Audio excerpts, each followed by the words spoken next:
So we've talked about the different types of biodiversity. We had genetic, species, and ecosystem biodiversity.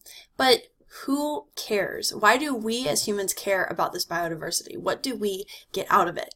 And that's what this lecture is going to take a look at, is how do humans benefit from the biodiversity that exists on Earth? So the first kind of subcategory that we're going to talk about are physical goods. And what I mean by physical goods as these are things we actually get from our ecosystems. These are things we actually get from our species that we can hold, that we can use, that we can eat. So these are things that you can go out and touch, so to speak. And there's lots of different examples of physical goods. So for example, the first one we'll talk about is crops, and not just crops, but food, meats as well. If we only had potatoes, our lives would not be very interesting. And that's it. That's the only thing you eat. Breakfast, lunch, and dinner. Today, tomorrow, and a year from now. But because of this great variety that we have in our plants and of our animals, that allows us to have a great variety of crops. Now, not just thinking about your basic meals during the day, but things like chocolate. Chocolate comes from the cocoa bean. There's sugar in the milk chocolate we have that came from sugar cane. So it's not just, oh, I need to eat food, but delicacies, so to speak. And then this picture, which you may or may not know, but more than likely you do consume, these are immature coffee beans. So the huge different varieties that Starbucks has of different coffee roasts and blends and whatnot come from coffee beans and the variety of coffee that we have. So we get a lot, really most things we consume, probably all things that we consume, we benefit from that diversity that exists. Another example of a physical good is lumber or timber or trees. There are technically differences between all three of those words. I don't care. You're going to hear me use lumber, but I really just mean wood. And so we use lumber for all sorts of things in our lives. If you think about crops and food items, that takes care of one aspect of our life, but most of the things we interact with come from trees. So thinking about you in a classroom, you in college, I mean, we're using tons of paper, and thinking about the pencils that we're using. If you live in a home, more than likely some part of that home has wood, whether it's wood framing, whether it's plywood for your roof, maybe you have this log cabin, furniture, etc. And then this over here, pallets. So you may have seen pallets on different websites of pallet furniture and whatnot. But if you don't know what a pallet's actually used for, it's for shipping goods all around the world. So even if we never see the pallets, we more than likely purchase goods that were shipped on pallets. The number one use, though, for lumber is actually fire. So this is really important source of energy for a lot of people around the world. You could think about, here in the US, we go camping, we're using firewood, but a lot of developing countries still rely on wood as their primary source of heat and primary source of heat used for cooking. So this is actually the number one way that lumber is used around the world, an incredibly important use around the world as an energy source when no other sources may be around or may be accessible. And then a final physical good, we actually get tons and tons of things from our ecosystems and from our species. But the last kind of big one and important one I want to talk about is medicine. So a lot of our medicines are actually derived from different types of plants. And I'll show you some examples here in a moment. If we think about just cancer drugs, so drugs that are designed to fight some aspect of cancer growth, about 60% of all cancer medications come from plants. There was some chemical compound in plants that we saw and we're like, wow, this is really helping with suppressing this tumor growth.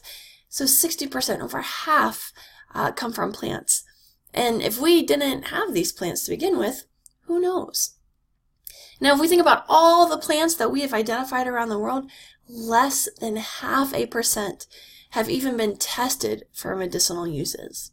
So we use plants so much in medicine as it is, but we've barely tested any of them. And something that concerns researchers is that plants, particularly in the tropics, are going extinct before we can even test them. Who knows? There may be lots of plants out there that can cure a lot of human diseases, or at least treat a lot of human diseases. But we don't know it. We don't know it because the plants are disappearing faster than we can test them. And honestly, science at the government level lacks a lot of funding to test these plants in the first place. So on the right-hand side that you see, this is a poster for quinine. Quinine was an incredibly big medication that was used for malaria, and when it was first released, it was groundbreaking. If you have ever had tonic water, it's found in tonic water as well, but incredibly useful for fighting malaria, which was incredibly important during war times in areas where mosquitoes were very abundant. But some other ones that maybe you're a little bit more familiar with. So this plant that just popped up, this is aloe. You might be familiar with it, particularly if you get sunburns often. So this is used in aloe vera. This you may have maybe cooked with, but maybe you've had ginger tea or ginger ale. And most of the times when you're drinking that, maybe you're drinking it for some sort of upset stomach, some sort of kind of gastro and intestinal issues.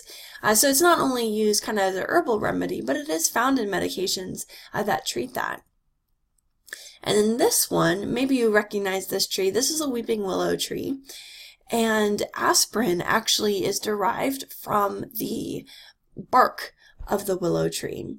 And this dates back hundreds and hundreds of years. We, as European colonists, kind of learned about the healing effects of willow bark from the Native Americans. This was something that they would commonly chew on to kind of relieve aches and pains. Now, I will say, you're probably like, well, I've never heard of us gathering willow trees to make aspirin. And you're right, we don't do that. And for these cancer medications and for a lot of other medications, we don't actually plant these and harvest them. What actually happened is we're like, okay, willow bark somehow makes aches and pains not hurt as bad. And so what researchers did is they started analyzing all of the different molecules found in willow bark until they were able to narrow down which one was the one that helped with these ailments. And once they figured out which molecule it was that was helping, they were able to replicate that molecule in the lab using different techniques.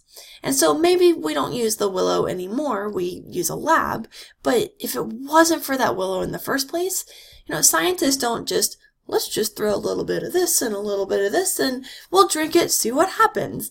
The willow had to come first. We had to figure out what the molecule was first, and then once we figured out that molecule, then we were able to replicate it. So this was all about physical goods. Again, we get a lot of other things from the environment as well that we use, but medicine and lumber and food, kind of some really big things that probably impact our everyday lives.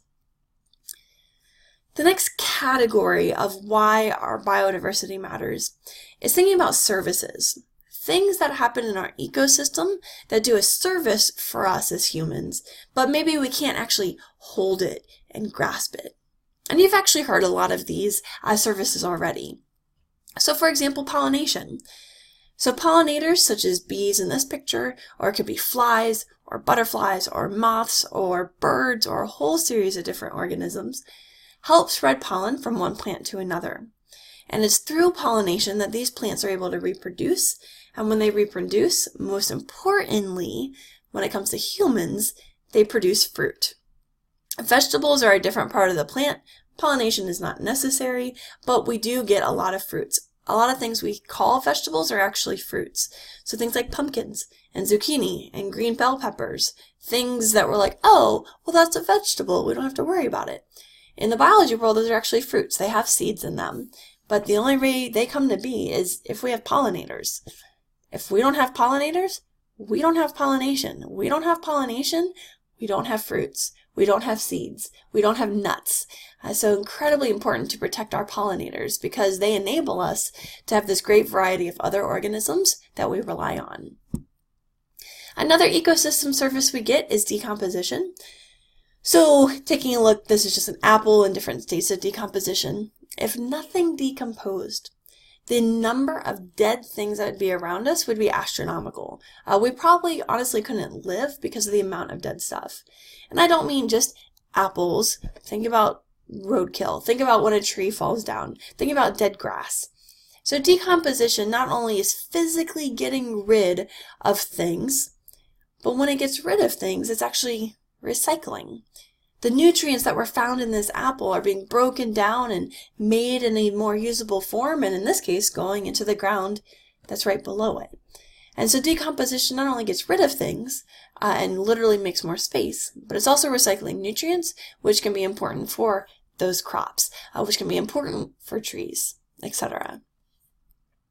Another example is thinking about erosion. So erosion is what you see in this picture, where you're kind of losing the soil. And usually the reason you're losing the soil is because you have nothing holding it in place. So for example, something that could hold the soil in place, trees and other vegetation. The roots from those organisms will hold soil together. Now, in some areas around the world, if humans aren't around it, we probably don't care about this ecosystem service.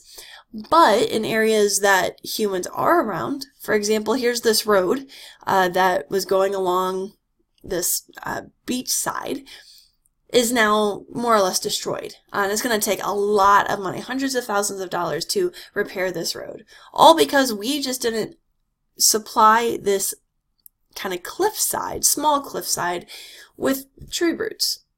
If you think about areas like California, California is pretty well known for landslides, and that's because of a lot of the development that's been happening in California. A lot of development and a lot of drought. People clearing trees in order to make rooms for their fancy houses, but then there's no trees, and you have a really heavy house that's on a slope. And when you get a lot of rain and a lot of wind, that soil, it isn't stable. And not just California, but other places around the world. Nepal has a lot of landslides as well. So if we have trees, if we have plants, can actually hold soil in place, which is really important for human structure and also human life. Landslides kill people. They're very fast, and they have a lot of soil and a lot of weight to them, and it's really hard to escape them. Also in this bullet point is flood control. So similar thing, these plants and these tree roots, they absorb water. And so when you have a lot of plants around and water falls on it, it's going to absorb that water. It's going to prevent flooding from happening. In a couple units, we're going to talk a lot more about water. We're going to talk a lot more about flood control, but just know it is an ecosystem service. Because of the different things we have in our ecosystems, we can prevent flooding, which in the end is kind of protecting the integrity of human structures.